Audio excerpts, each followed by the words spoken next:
بسم اللہ الرحمن الرحیم۔ السلام علیکم۔ منحوس عورت کی 3 نشانیاں۔ ایسی عورت سے جلد جان چھڑاؤ۔ حضرت علی رضی اللہ تعالیٰ عنہ سے ایک شخص نے منحوس عورت کی نشانیوں کے بارے میں سوال کیا تو حضرت علی نے فرمایا اس عورت کی یہ 3 نشانیاں ہوں گی۔ ناظرین، حضرت علی رضی اللہ تعالیٰ عنہ نے ارشاد فرمایا کہ منحوس عورت کے اندر یہ 3 نشانیاں ضرور ہوتی ہیں۔ اگر یہ 3 نشانیاں واضح نظر آنے لگ جائیں تو جلد سے جلد ایسی عورت سے جان چھڑوا لو۔ ناظرین، انسانی معاشرہ مرد اور عورت کے وجود سے تشکیل پاتا ہے۔ کسی بھی معاشرے کی ترقی اور بہتری صرف مرد حضرات کی وجہ سے نہیں ہوتی، بلکہ عورت بھی بحیثیت ایک فرد نہایت اہم کردار سرانجام دیتی ہے۔ یوں تو آج دنیا کی کوئی قوم اور کوئی مذہب عورتوں کے مقام و حیثیت اور ان کے کردار کی اہمیت سے انکار نہیں کر سکتا۔ اس لیے اسلام نے جس طرح سے عورت کے مقام و مرتبہ کو انسانی معاشرے میں بلند کیا ہے اور عورت کے کردار کو مذہبی، اخلاقی، معاشرتی اور سماجی ہر اعتبار سے اہمیت دی، اس کی کوئی بھی مثال کسی بھی معاشرے میں دکھائی نہیں دیتی۔ اب یہ بات بھی حقیقت ہے کہ اسلام سے پہلے عورت نہایت ہی مظلوم، ہر اعتبار سے ایک ایسی زندگی گزارنے پر مجبور تھی جس میں عورت کی کوئی عزت اور اس کا کوئی احترام نہ تھا۔ عورت کے وجود کو قابل ذلت سمجھا جاتا تھا اور اسے تمام برائیوں کا سرچشمہ جانا جاتا تھا۔ اس کے بعد اسلام کی آمد عورت کے لیے غلامی، ذلت اور ظلم سے آزادی کا پیغام تھی۔ اسلام نے ان تمام رسم و رواج کو مکمل طور پر ختم کر دیا جو عورت کے انسانی وقار کے خلاف تھی، اور عورت کو حقوق عطا کیے جس سے معاشرے میں اس کی عزت و احترام کی مستحق ہوئی، جس کے مستحق مرد ہیں۔ محترم ناظرین، اسلامی تعلیمات کے لحاظ سے عورت کا تو پہلا روپ ہی اس دنیا میں رحمت ہے۔ بیٹی بن کر پورے خاندان کے دلوں پر راج کرتی ہے، بہن بن کر بھائی کی سچی اور مخلص دوست اور ماں کا بازو بن جاتی ہے، اور جب بیوی بنتی ہے تو ہمیشہ ساتھ نبھانے والی اور ہر دکھ اور سکھ کا ساتھی بن جاتی ہے۔ تو اللہ تبارک و تعالیٰ اس کا رتبہ اس قدر بلند کر دیتا ہے کہ جنت کو اٹھا کر اس کے قدموں میں رکھ دیتا ہے۔ حضرت علی رضی اللہ تعالیٰ عنہ نے ارشاد فرمایا کہ مرد کی مردانگی کی سب سے عظیم اور بلند تر سطح یہ ہے کہ کسی مرد کی وجہ سے کبھی بھی کسی عورت کی آنکھوں میں آنسو نہ آئے۔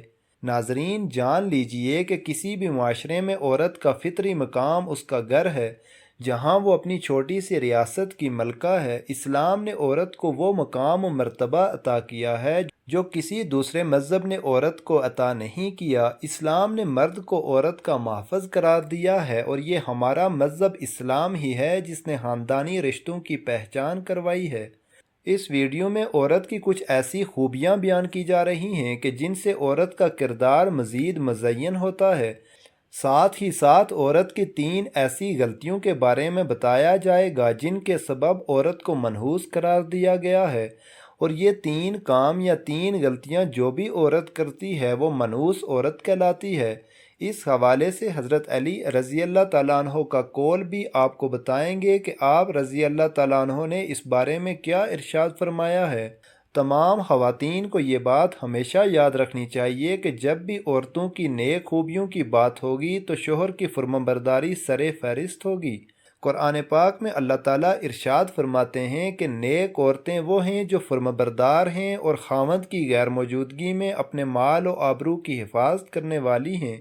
ایک مرتبہ حضور نبی کریم صلی اللہ علیہ وآلہ وسلم سے پوچھا گیا کہ بہترین عورت کون سی ہے، تو آپ صلی اللہ علیہ وسلم نے ارشاد فرمایا کہ وہ عورت کہ جب اس کا خاوند اس کی طرف دیکھے تو یہ اسے خوش کر دے، اور جب شوہر اسے کوئی حکم دے تو یہ اس کی اطاعت کرے، اور اپنی جان و مال میں اپنے شوہر کا ناپسندیدہ کام بالکل نہ کرے اور اس کی مخالفت نہ کرے۔ عورت کی محبت اور اس کی اطاعت میں سب سے زیادہ حقدار اس کا شوہر ہے۔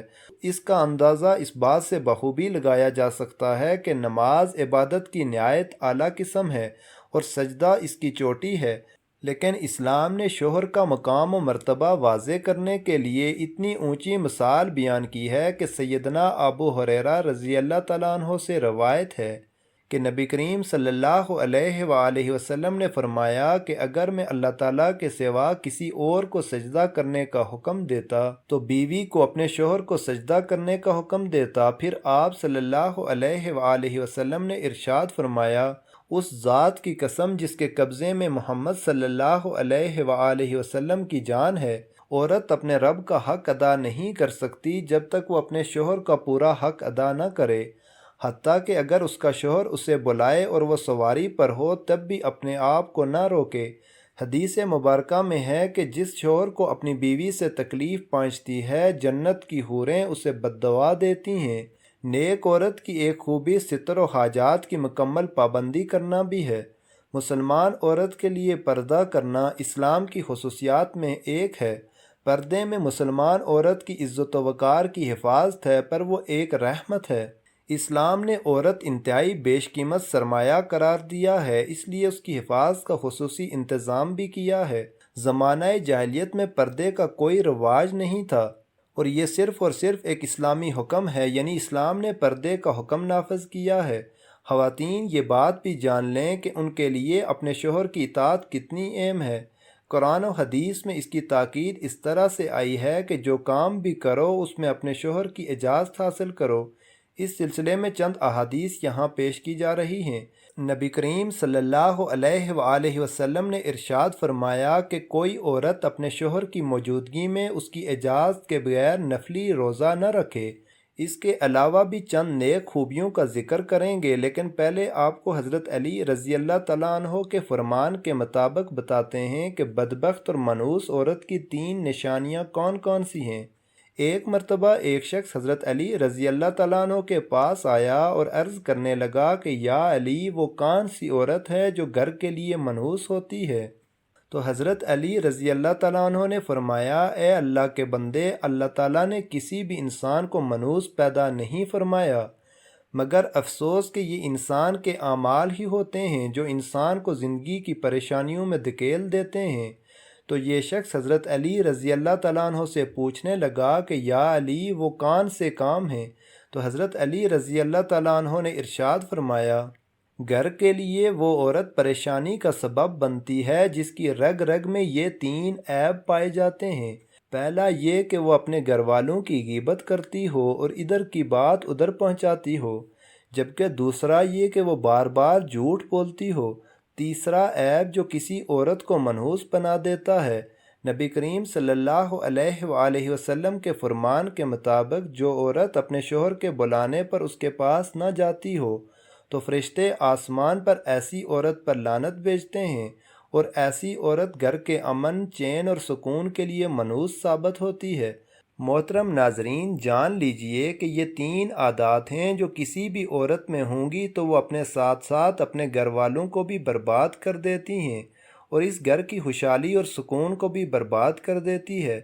یہ 3 کام یعنی غیبت کرنا، شوہر کی بات نہ ماننا، جھوٹ بولنا، یہ 3 کام کسی بھی عورت کو ہرگز نہیں کرنے چاہیے، جبکہ 3 کاموں میں سے 2 کام تو ایسے ہیں جو کہ عورتوں کے ساتھ ساتھ مردوں کو بھی نہیں کرنے چاہیے، یعنی غیبت کرنا اور جھوٹ۔ یہ بھی حکم ہے کہ وہ اپنے شوہر کی اجازت کے بغیر کسی کو بھی اپنے گھر میں داخل نہ ہونے دے، کیونکہ یہ بہت بڑا گناہ ہے۔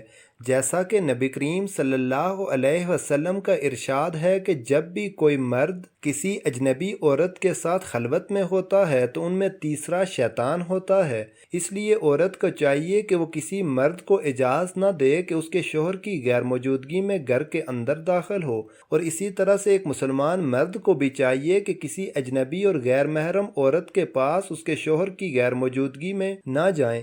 جیسا کہ نبی کریم صلی اللہ علیہ وآلہ وسلم کا ارشاد ہے، کوئی مرد کسی غیر محرم عورت کے ساتھ بغیر محرم کے تنہائی میں نہ ہو۔ اسی طرح عورت کے لیے بھی ضروری ہے کہ وہ شوہر کی اجازت کے بغیر کسی غیر محرم سے بات نہ کرے۔ اس سلسلے میں ارشاد باری تعالیٰ ہے کہ اے ازواج مطہرات، تم دیگر عورتوں کی طرح نہیں ہو۔ اگر تمہیں خوف ہے پس تم اپنی آواز میں لچک پیدا نہ کرو کہ جس سے مریض دل انسان اپنے دل میں لالچ پیدا کر بیٹھے، اور تم بھلی اور درست بات کرو۔ معلوم ہوا ہے کہ عورت کی آواز میں بھی پردہ ہے، اور وہ ان شرائط کے ساتھ اجنبی مرد سے بات کر سکتی ہے۔ نمبر 1، آواز میں لچک، شرینی اور مٹھاس نہ ہو۔ نمبر 2، صرف ضرورت کے وقت بات کریں۔ نمبر 3، پردے میں رہ کر بات کریں۔ دعا ہے کہ اللہ تعالی ہمیں دین اسلام کو درست طریقے سے سمجھنے اور اس پر عمل کرنے کی توفیق عطا فرمائے۔ آمین۔ مزید اچھی ویڈیوز دیکھنے کے لیے چینل کو سبسکرائب کریں۔ جزاک اللہ۔